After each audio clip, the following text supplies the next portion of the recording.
Bonjour à tous et bienvenue dans l'épisode 2 du guide d'achat du cheval.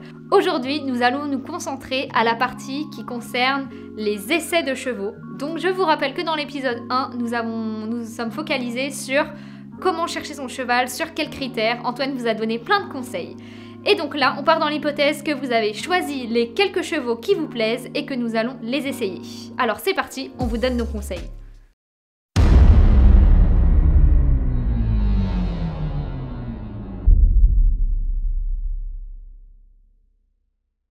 Alors c'est bon, aujourd'hui c'est le jour J, on a sélectionné le cheval que nous allons essayer.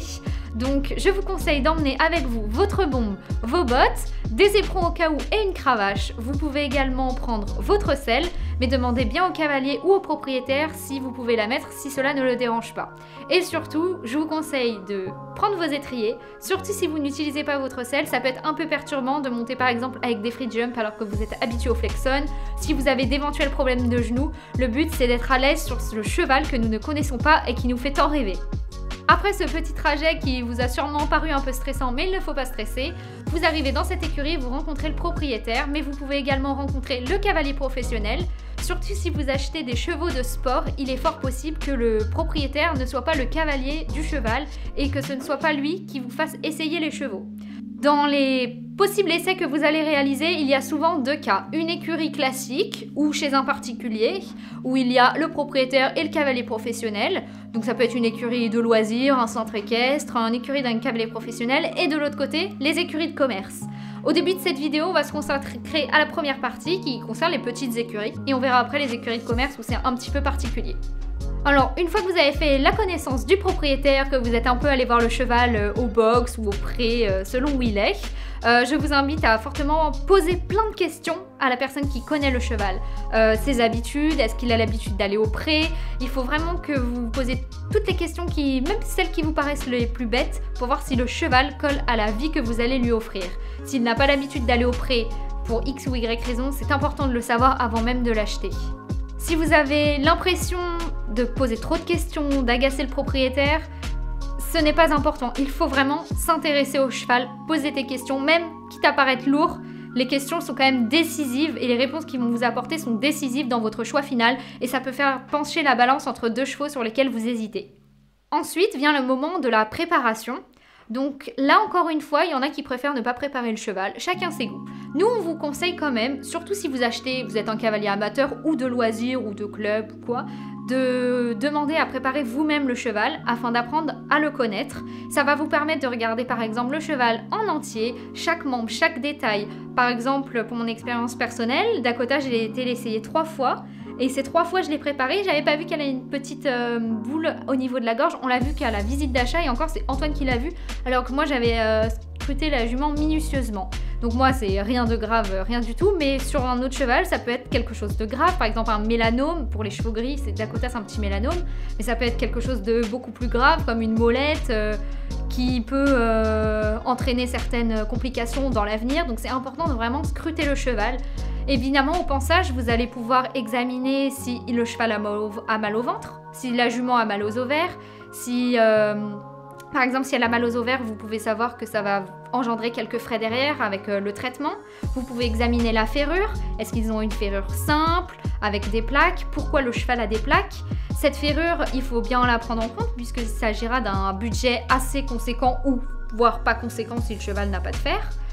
S'il n'a pas de fer, demandez si le cheval est bien à l'aise sur le sol avec des cailloux si vous voulez faire de la balade. S'ils ont des fers en alu, posez des questions. Pourquoi? Confort? Est-ce que c'est pour le sport ou non? Est-ce que c'est le propriétaire qui a souhaité le mettre ou non? Vraiment s'interroger puisque le budget ferrure est quand même très conséquent dans la vie d'un cheval. C'est quand même une bonne partie du budget, donc c'est important de le savoir à l'avance. Donc ensuite on va passer à la partie monte et essai du cheval. Donc le propriétaire comme le cavalier professionnel vont avoir tendance à vous donner des conseils, vous dire le cheval est comme ci, il faudrait faire comme ça. C'est très bien de les prendre en compte, il faut bien écouter et essayer de faire ce qu'ils vous disent. Mais il ne faut pas oublier que ce cheval fera partie de votre vie. On est dans le but d'un achat d'un cheval, donc un cheval sur lequel on a un potentiel coup de cœur. Donc il faut certes s'adapter au cheval, le cheval n'a pas à s'adapter à son cavalier, mais il faut vraiment faire qu'un avec son cheval, que ce soit les deux, que ce soit une cohésion, un coup de cœur. Donc il ne faut pas chercher à cet essai à s'adapter au cheval et que le cheval s'adapte à nous, forcer ou se contraindre. Non, il faut vraiment que ce soit que vous ne fassiez qu'un avec ce cheval. Donc le but, c'est de faire au feeling et avec son propre ressenti. Ensuite, il y a deux possibilités dans l'essai. C'est que le cavalier ou le propriétaire vous propose d'essayer avant, puis ensuite vous le montez après, ou que vous montiez directement. Personnellement, nous conseillons d'essayer le cheval avant que le propriétaire ou le cavalier le monte.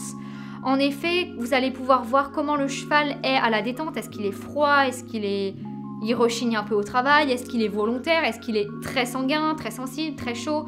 C'est important de le voir puisque à l'avenir, c'est vous qui ferez les détentes avec ce cheval. Alors que le cavalier professionnel connaît le cheval par cœur, il va vous les mettre dans les meilleures dispositions pour ensuite que vous montiez dessus et que vous le trouvez parfait. Sauf qu'il faut savoir que à l'avenir, c'est vous qui ferez toutes ces détentes. Si le cheval est chiant à la détente et très bien après, ça sera vous qui allez payer le fait que le cheval soit chiant. Donc le mieux, c'est que ce soit vous qui le montiez en premier. Puis, si vous n'avez pas bien réussi, mais que vous avez quand même aimé le cheval et que vous voulez le voir au travail avec son cavalier pro, laissez le cavalier le monter et montrer ce que le cheval sait faire. Parce que bien évidemment, du premier coup, ça peut pas forcément très bien se passer. Ça peut très mal se passer et que pourtant, il y a le coup de cœur, il y a le feeling et qu'un deuxième essai serait envisageable pour confirmer cela. Donc surtout, rappelez-vous que vous montez un cheval que vous ne connaissez pas et qu'il ne vous connaît pas. Rappelez-vous aussi que vous n'avez pas forcément le même niveau que le cavalier professionnel qui le montait ou que le propriétaire. Donc, soyez détendu, vraiment, ne vous crispez pas. Se crisper, ça induit à plein de défauts. Je sais que c'est pas facile d'être détendu quand on essaye des chevaux qu'on ne connaît pas, mais il faut vraiment se dire que il ne pas vous juger. Si l'essai se passe mal, et bah tant pis, vous trouverez un autre cheval qui vous convient mieux. Surtout, n'ayez pas peur de dire non dès le début.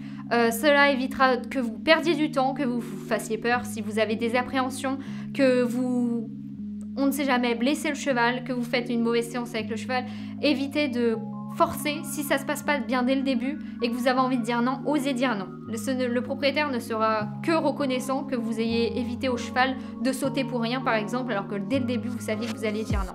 Par exemple, une expérience personnelle, dans une écurie de commerce, j'ai essayé bien une dizaine de chevaux et il y a plus de la moitié où j'ai dit non dès les premières foulées de trot. Le feeling ne passait pas, ça correspondait pas vraiment à ce que je cherchais et les commerciaux du coup ont été contents que dès le début je leur dise non, ça évitait de fatiguer les chevaux pour rien qui avaient derrière d'autres essais qui allaient se dérouler, donc ça a été plutôt positif de oser dire non et de dire je préférerais essayer un cheval plutôt comme ci ou plutôt comme ça.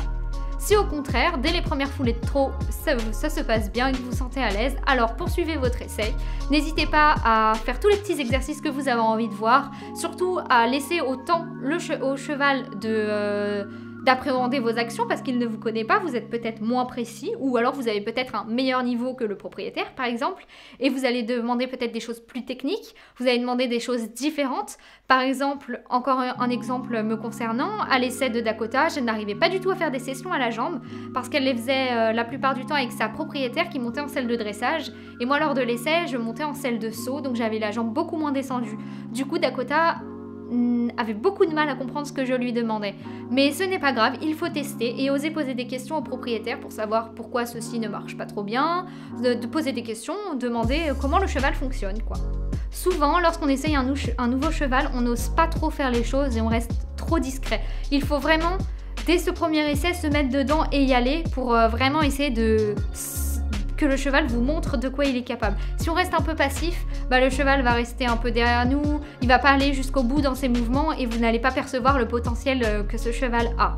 Ensuite, l'essai se poursuit, donc on passe à la phase de travail. Si c'est un cheval de dressage, on passe à des exercices de dressage. Si c'est pour l'obstacle, on essaye un peu sur l'obstacle, pour le cross, etc., etc.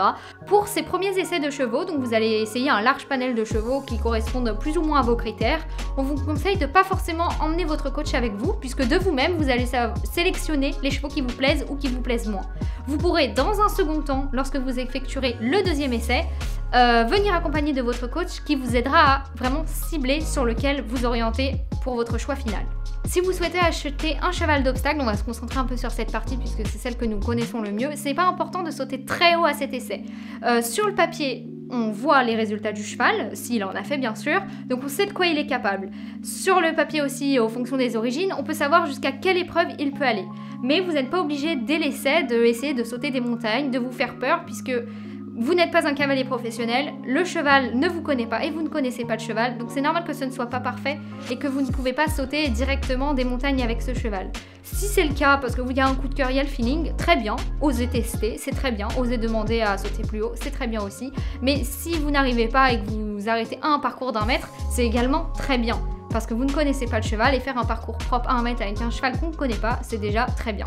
De manière générale, nous, quand on a effectué nos essais, on s'est arrêté à 115 à peu près, 115-120.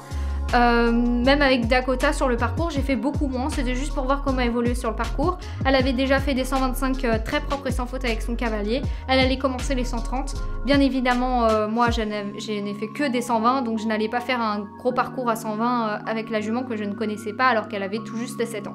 Une fois la séance finie, et bien sûr que ce soit bien passé ou pas, qu'il y ait eu chute ou pas, moi je suis tombée à 2 des essais que j'ai fait, la honte. Non, c'est pas la honte, je rigole. Félicitez bien le cheval parce qu'il a quand même donné de sa personne alors qu'il ne vous connaissait pas du tout. Marchez-le, remerciez le propriétaire, voilà quoi. Le cheval, il a quand même été présent, il a donné de sa personne alors qu'il ne vous connaissait pas, donc félicitez-le. Alors ici, vous n'ayez pas peur d'être honnête et de dire non, le cheval ne vous convient pas. Ne laissez pas le propriétaire dans l'attente si vous savez dès maintenant que vous allez lui dire non. Évitez de lui faire perdre du temps. Et surtout, ce n'est pas la peine d'insister si vous avez un doute. Je pense que quand on a le coup de cœur, on le sait. On peut le confirmer grâce à un 2e essai, mais en général, si on est un peu sur la retenue, c'est que ce n'est pas le bon cheval et il trouvera un nouveau propriétaire qui lui conviendra mieux et vous un nouveau cheval. Par contre, si vous pensez que c'est oui, alors là, vous pouvez ne pas vous précipiter à dire oui et fixer un 2e essai, par exemple avec votre coach s'il n'est pas venu au premier, histoire de confirmer que ce cheval colle bien à votre personnalité et à vos attentes. Par contre, si vous vous posez la question de est-ce que c'est vraiment un coup de cœur, c'est que malheureusement, ce n'est pas lui. Un coup de cœur, on le sait. La vie est faite de bonnes choses. Quand le bon cheval arrive au bon moment, vous le savez, on le sent, tout le monde le sait et ça se voit et on vous le dira. Même si vous avez le coup de cœur, par contre, et que vous voulez programmer un 2e essai, voire la visite d'achat, n'hésitez pas à fixer 1 ou 2 autres essais avec des potentiels chevaux qui pourraient coller à vos attentes, histoire de bien confirmer, et de bien confirmer surtout que c'est ce cheval que vous voulez et que les autres que vous essayerez après sont un petit peu moins bien et correspondent un peu moins à vos exigences. Mais c'est juste pour être sûr, vous n'avez rien à perdre. Lorsque l'essai est fini, posez-vous bien une question. Est-ce que vous êtes capable de vous occuper de ce cheval tous les jours, qu'il vente, qu'il neige, qu'il se fasse chaud, que vous soyez malade? Est-ce que vous êtes capable de vraiment vous allez vous en occuper tous les jours, si vous êtes à l'école ou en études, après le travail? C'est important. Est-ce que ce cheval que vous avez tant aimé est très chaud ou très mou? Et est-ce que de jour de canicule, vous serez capable de monter ce cheval très mou? Ou alors le jour où il fera très très froid, est-ce que vous serez capable de gérer ce cheval très chaud? C'est important de... Certes, vous avez aimé le cheval, mais est-ce que vous êtes capable ensuite de le travailler au quotidien et de vous en occuper au quotidien? Ensuite, un petit mot sur les écuries de commerce. Donc, j'ai été essayer dans une écurie de commerce plusieurs chevaux. Donc, j'ai bien aimé le côté très professionnel, c'était très bien encadré, ça allait vite, on n'a pas perdu de temps, etc. Mais si vous êtes un cavalier amateur comme moi, qui aime bien prendre son temps, bien analyser les chevaux, et bien sur ce côté-là, ça va un petit peu vite. J'ai dû un peu freiner la cadence, poser beaucoup de questions, des questions auxquelles je n'avais pas les réponses, car dans les écuries de commerce, les chevaux tournent très rapidement. Il y avait des chevaux qui étaient tout juste arrivés de Belgique ou de Pays-Bas, par exemple, et ils n'avaient pas toutes les informations, ils n'avaient pas leur nom renseigné sur la FFE, ils n'avaient pas de réponse concrète à m'apporter sur l'avis qu'avait eu le cheval avant. J'ai dû chercher les informations par moi-même sur les réseaux sociaux, mais ça Antoine vous en a parlé avant dans la précédente vidéo sur comment rechercher les informations sur votre cheval. Donc c'est sur ce point-là que j'alerte un petit peu les cavaliers loisirs jusqu'à amateurs